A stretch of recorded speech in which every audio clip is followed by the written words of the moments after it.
Hey, good evening, everybody. It's Duke again. So this video is for Module 7, picking two questions out of the three. Going with the first one, does a staff meeting or briefing in the name of a meeting enlighten an employee? Establish what constitutes a good meeting and why meeting should both informative and interactive, where new ideas, strategies, and policies are formulated. So I don't know if you guys picked up on this or not for me, but I am not a fan of meetings at all. um, I feel because of my position, I got other things that are be better done with my time. Just because I wear 4 or 5 different hats at any given time. So to me, a meeting, if it needs to, unless it's absolutely necessary for us to have a meeting, I feel like most of the time meetings, for me at least, have been could have been done by email. Just a hey, a status update. Here's what I'm doing. Here's some of the key items I've picked up on or working on. Here's the status of some of the other things, and kind of follow up on some other directives that other people have asked me to do.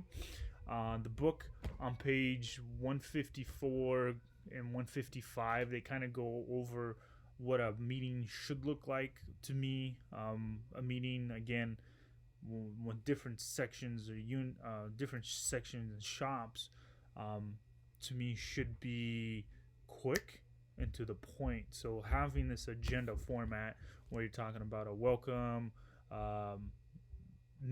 approved minutes for the previous meeting, old business, new business, arrangement for the next meeting, so on and so forth. So again, if unless the meeting is absolutely necessary for me, meetings are completely pointless. I feel that meetings are important and should have an agenda when we're talking about big projects. The last one I talked about it on my last video were specifically about planning for dining facilities to be completely out and done and out of commission, and we trying to find other means to feed our installation during guard weekends. So to me, I think having all of the different people and perspectives and shops and kind of brainstorming that piece, which kind of leads into number 3 here, is just that. To me, that's how you spend your time when you kind of run out of options and you're just trying to get other people's perspectives um, from the team. Now, that's the full-time people, and I have a lot of senior leadership that are considered traditional guardsmen, which their requirement is 2 days out of the month, 15 days out of the plus 15 days in a year. So it makes coordination a little hard. But since they're considered senior leadership, we're in constant open communication. We talk through either text, phone, we call each other up. We're a team. We're trying to make these decisions on the fly. So we have that mutual understanding that we're just going to be able to call each other to come to a conclusion when it comes to big projects like this. But if you're just talking about office stuff, hey, I got this paperwork that I'm working on, plus all, to me, that is completely okay to just send an email to your boss and say, hey, boss, this is what I'm working on. This is the things that you asked me to do. So I have my own personal bias when it comes to meetings. Can they be beneficial? Absolutely. But there has to be some type of meaning behind the meeting.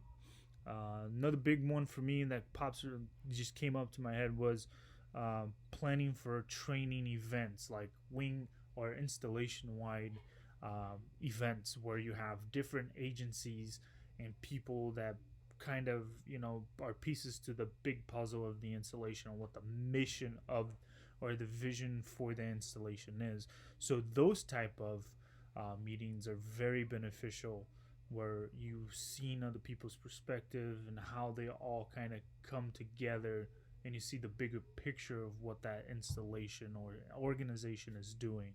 So I think those are important for us to be in and be able to, hey, what do you think about this? I have my idea that I want to put the dining facility over here. Civil engineering, can you guys, support that? Or hey, communications shop, can you support this with us having our, our lodging or in the field library and all this other stuff. So those type of meetings I am okay with, which kind of leads into number three, discuss the various techniques of brainstorming, explaining how each technique is interrelated and along with traditional methods. So that kind of leads into page 159 and once through 161, kind of talks about innovation and being able to sit down and lay out all your options with your team where there's no gray area. People are always, everybody's equal. Everybody has a say on the table. To me, that you you're breeding, you're cultivating an atmosphere where people are being asked to use their brain for something bigger. So to me, I bring that into the table.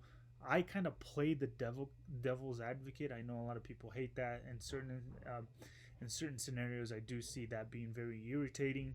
But when it comes to things like this, I always think of what ifs, right? So hey, I'm gonna do this and this and this over here.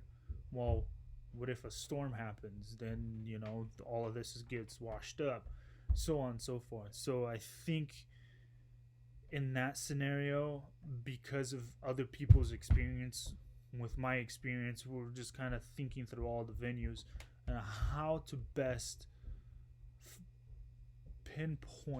not pinpoint, capitalize in our not only our each other's strengths but also weaknesses, and say, hey, you know what? Yeah, that's kind of a blind spot on me. That was my bad. I really like your perspective.